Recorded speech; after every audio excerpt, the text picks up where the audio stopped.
हाय ये वीडियो එකක් දැක්කා රොටි හදලා තිබුණා දැන් අපි රොටි පදම හදන්නේ අපි දාන්නේ වතුරනේ ඉතින් එයා හදපු එකට දාලා තිබුණේ පොල් කිරි යා මේ ඉතින් පොල් කිරි දැම්මා දැන් රොටිය හදන්න ඉන්නේ පොල් කිරි දාලා ඒතකොට තවත් රසය වැඩි වෙයි නේද පොල් රසය වැඩි නේ හොඳයි ඒක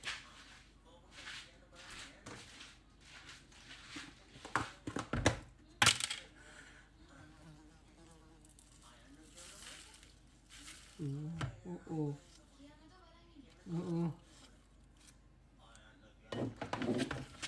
බලමු.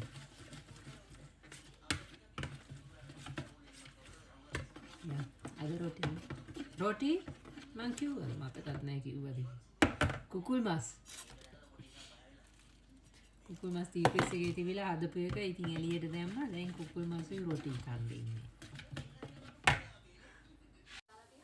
මෙන්න ඉතින් මගේ රොටිය